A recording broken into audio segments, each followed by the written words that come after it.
Apa yang dijanjikan Allah terhadap orang yang beramal dengan taklid meskipun sebenarnya amalan tersebut ada dalilnya? Apakah Allah janjikan pahala atau dosa ataukah mubah, Ustaz? Allah itu sudah berikan kita prinsip. Allah sudah berikan pada kita rumus dalam beragama. Sebagaimana yang Allah tetapkan dalam Quran surat Al-Isra ayat 36 itu. Wala taqfu ma laisa laka bihi ilmun. Jangan kamu ikuti apapun yang kamu tidak tahu ilmunya. Jangan mengikuti apapun dalam agama ini yang kita belum tahu dalilnya. Kalau di situ disebut ilmu, konteks dalam beribadah kepada Allah tentu Quran dan Sunnah. Kalau belum tahu dalilnya dari Quran maupun dari Sunnah, jangan ikut-ikutan melakukan. Karena agama ini bukan agama ikut-ikutan. Agama ini ittiba' itu ittiba' Rasulillah.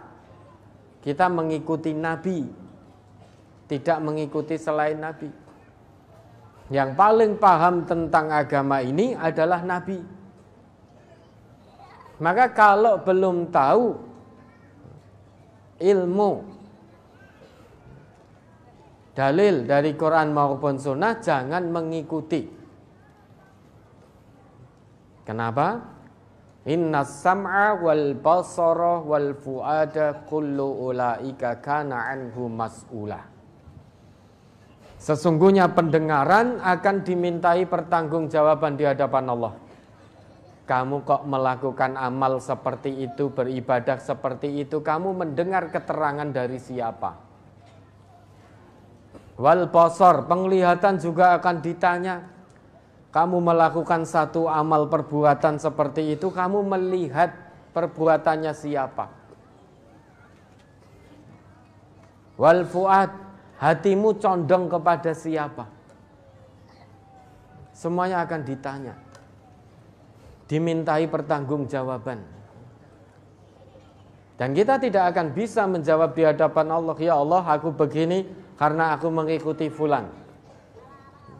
Padahal yang disampaikan oleh fulan tanpa landasan dalil yang dibenarkan oleh agama. Hanya dalilnya, hanya landasannya kira-kira menurutku. Hanya kila wa qala. Oh, ini menurutku rapopo. Engko nek dosa tak tanggungi. Wis sing penting diamalkan saja. Kalau dosa saya yang menanggung.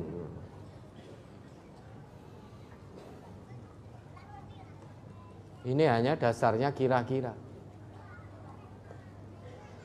Dalil menurutku, kira-kira, kila wa qala dalam agama itu bukan dalil. Maka sekalipun ada yang menyampaikan, wes rasah kakean tekon surat.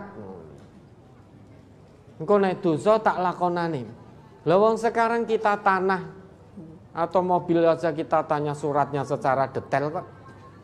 Kita mau beli tanah misalkan atau beli mobil. Kita tanya suratnya mana. Itu urusan dunia loh.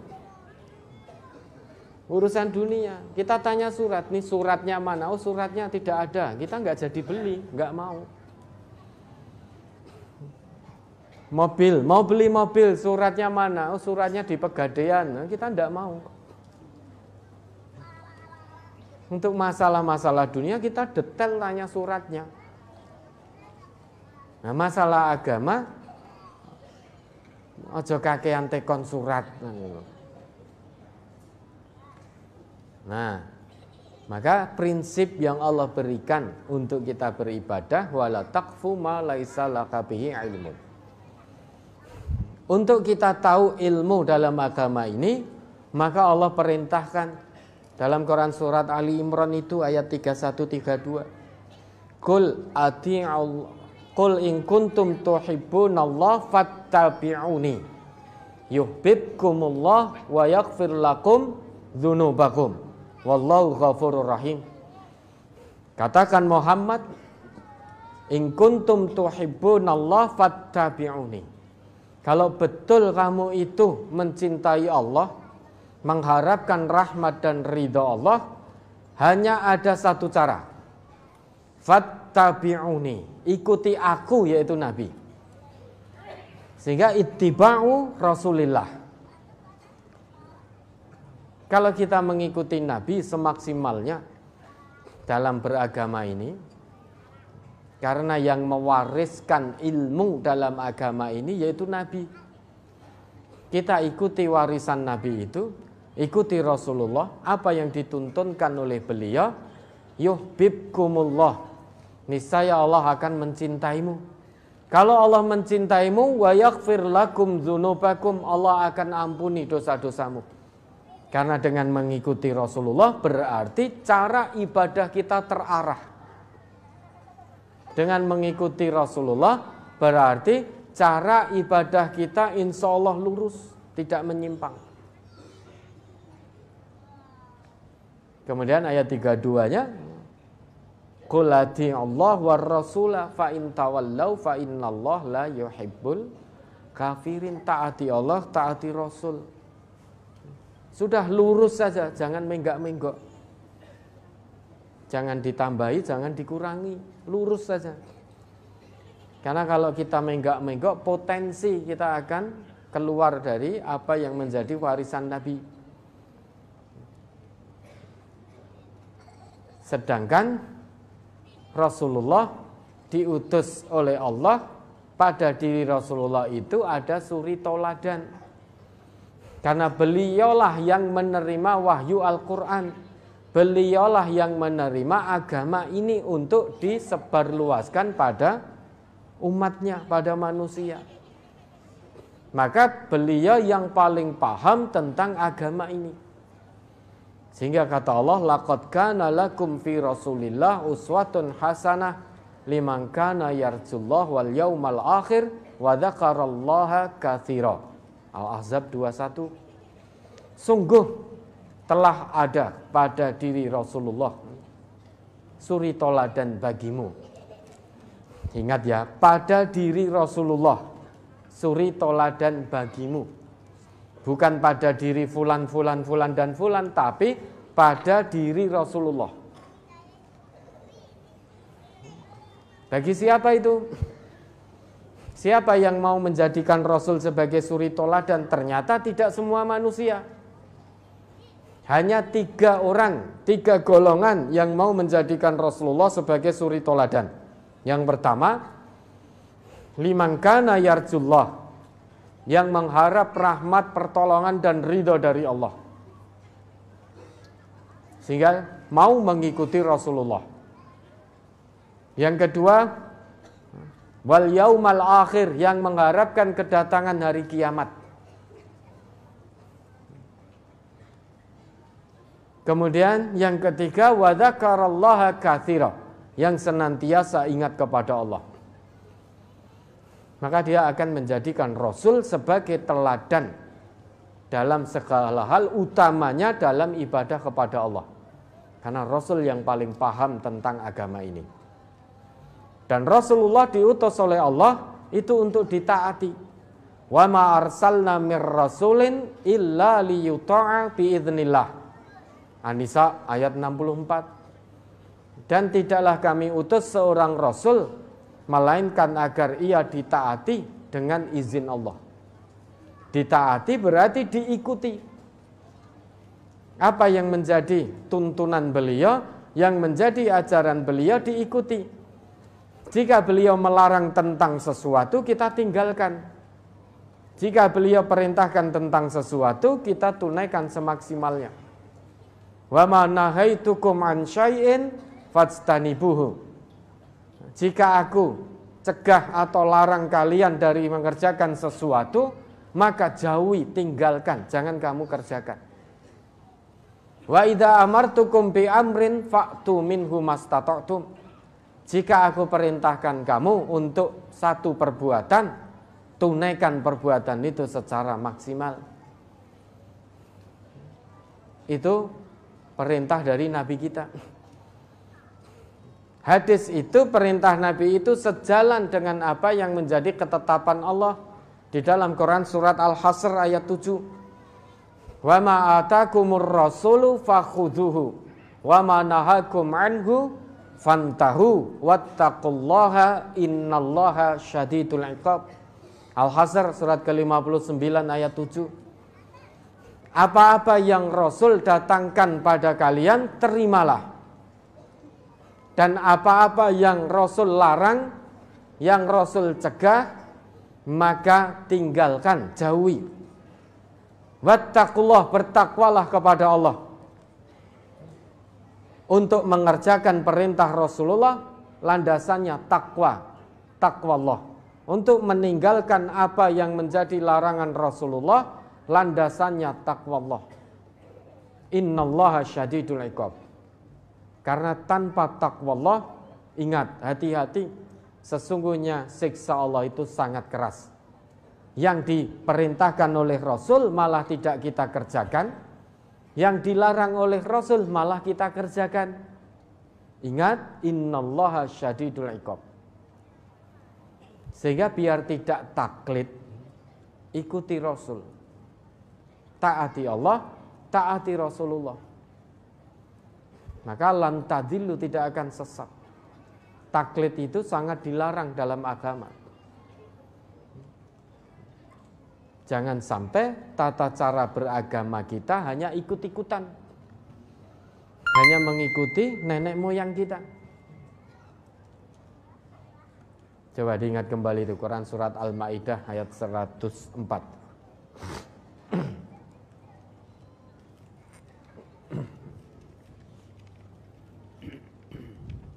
Surat Al-Maidah surat ke-5 ayat 104. Wa idza qila lahum ta'alu ila ma anzalallahu wa ila ar-rasuli qalu hasbuna ma wajadna 'alaihi aba'ana awalau kana aba'uhum la ya'lamuna syai'aw wa la yahtadun. Apabila dikatakan kepada mereka, marilah mengikuti apa yang diturunkan Allah dan mengikuti Rasul.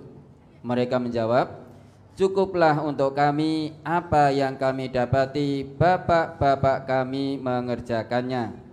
Dan apakah mereka akan mengikuti juga nenek moyang mereka, walaupun nenek moyang mereka itu tidak mengetahui apa-apa dan tidak pula mendapat petunjuk. Kalau kita menjalankan agama ini, beribadah pada Allah tanpa ilmu yang diwariskan oleh Nabi, berarti cara agama kita sama dengan orang-orang yang Allah sebut dalam ayat ini. Wa idza qila lahum ta'alu ila ma anzalallahu wa ilar rasuli qalu hasbuna ma wajadna 'alaihi aba'ana awalau kana aba'uhum la ya'lamuna syai'aw wa la yahtadun. Jika dikatakan kepada mereka, ta'alau, marilah, atau ayo, ila ma anzalallah, kembali pada apa yang Allah turunkan. Dalam konteks kita berarti Al-Quran. Wa ilar rasuli, dan ayo kita kembali kepada Rasul, sunnah-sunnah Rasulullah. Singkatnya, ayo kembali pada Quran, kembali pada tuntunan Rasulullah. Serta merta mereka menjawab, hasbuna ma wajadna alaihi aba'ana. Cukup bagi kami. Tidak perlu kembali pada Allah, tidak perlu kembali pada Quran, tidak perlu kembali pada Rasulullah, tidak perlu kembali pada sunnah Rasulullah dalam tata cara kami beribadah. Cukup ibadah kami mengikuti nenek-nenek moyang kami. Sehingga bagi kami tidak perlu kembali ke Quran, tidak perlu kembali ke sunnah. Cukup mengikuti bapak-bapak kami, pemimpin-pemimpin kami, orang yang kami anggap alim dan lain sebagainya dan lain sebagainya. Ditanya oleh Allah, awalau kana aba'uhum la ya'lamuna syai'aw wa la yahtadun. Iya, menurut manusia seseorang itu dianggap sebagai orang yang paham tentang agama. Padahal yang disampaikan hanya berdasarkan kira-kira, misalkan hanya berdasarkan menurutku, wis ra apa-apa nek dosa tak tanggungi. Itu kan berarti menurutku. Orang yang seperti ini berarti orang yang sebetulnya tidak paham tentang ilmu agama ini, namun pura-pura paham dan dianggap paham. Yang namanya dalam agama, ilmu itu ya berdasar Quran, berdasar sunnah, bukan berdasar menurutku. Nggih, menurut jenengan ngoten, menurut saya begini. Kalau semuanya menurutku dalam agama, rusak sudah. Menurut A yang bener ngene, menurut B yang betul ini, menurut C yang betul ini, sampai Z dibalik lagi sampai A. Itu ya beda-beda. Karena kalau menurut A, B, C, D, E itu bukan kebenaran, tapi pembenaran. Sedangkan kalau menurut Allah, menurut Rasulullah, itulah kebenaran din. Yang sedang kita cari adalah kebenaran, bukan pembenaran saja, tapi kebenaran. Maka Allah beri rumus biar hambanya tidak terjebak, tidak tersesat. Rumus beragama, wala taqfu ma laisa laka bi ilmun, itu tadi. Al-ilmu qoblal amal, ilmu sebelum beramal.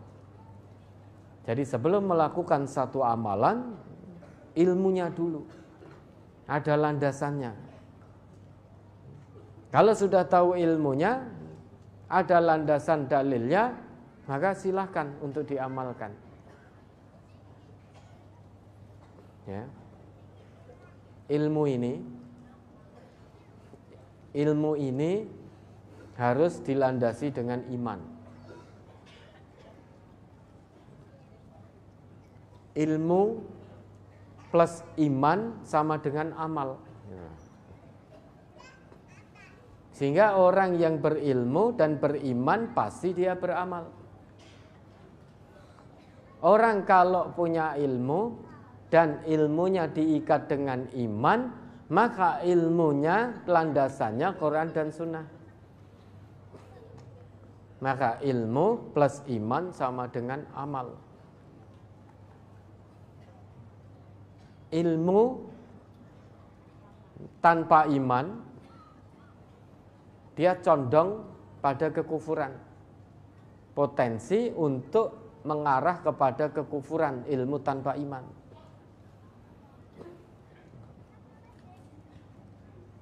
Kemudian ilmu plus iman namun tidak diamalkan, berarti ilmu tanpa amal, ini omong kosong, sifar, nul. Di hadapan Allah punya ilmu, punya iman, tapi nggak mau mengamalkan. Hanya sebatas memahami tok, saya yo paham ngono kuwi. Ning hatinya untuk mengamalkan sulit, berat.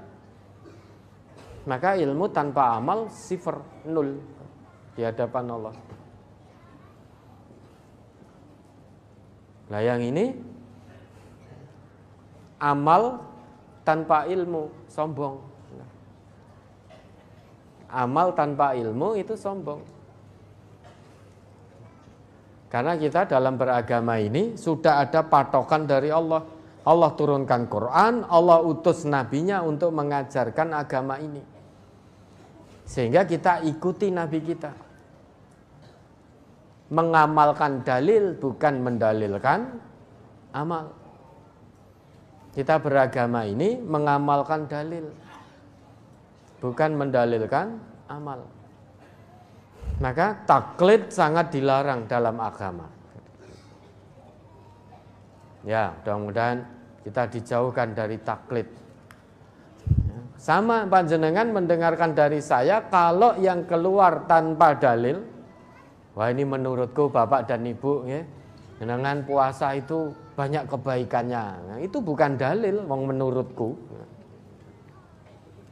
Puasa itu kebaikannya dalilnya mana? Dari Quran, dari sunnah seperti apa? Itu baru dalil. Tapi kalau hanya menurut saya, jangan ditelan mentah-mentah. Maka ngaji itu jangan hanya fisiknya yang hadir, hatinya juga harus hadir sehingga paham. Memperhatikan betul apa yang keluar dari lisan saya. Kalau yang keluar dari lisan saya disertai dalil-dalil dari Quran dan Sunnah, berarti kita mengikuti dalil itu, bukan mengikuti saya.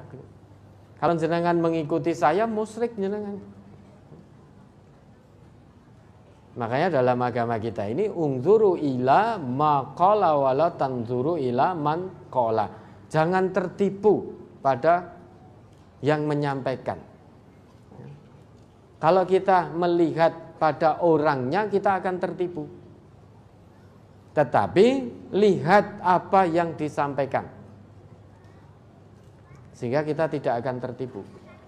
Kalau yang disampaikan sesuai Quran Sunnah, siapapun penyampainya pasti benar.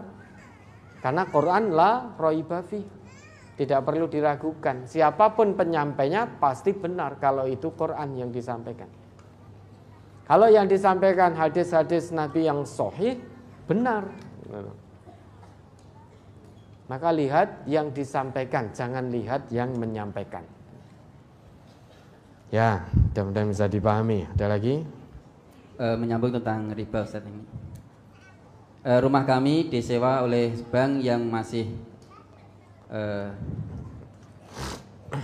konvensional untuk kantornya. Apakah kami juga terlibat dalam riba, Ustaz? Jenengan kan nyewakan rumah, ya toh? Jenengan menyewakan rumah, kemudian dibayar, diterima, insya Allah halal. Perkara itu mau digunakan untuk apa? Yang nyewa yang urusan dengan Allah nanti. Jenengan menyewakan rumah, sehingga rumah panjenengan disewa, kemudian jenengan mendapatkan hasil dari sewa rumah itu, insya Allah halal. Ya, kecuali kalau rumah jenengan sewakan, jenengan perso untuk rumah bordir, nah itu yang tidak boleh.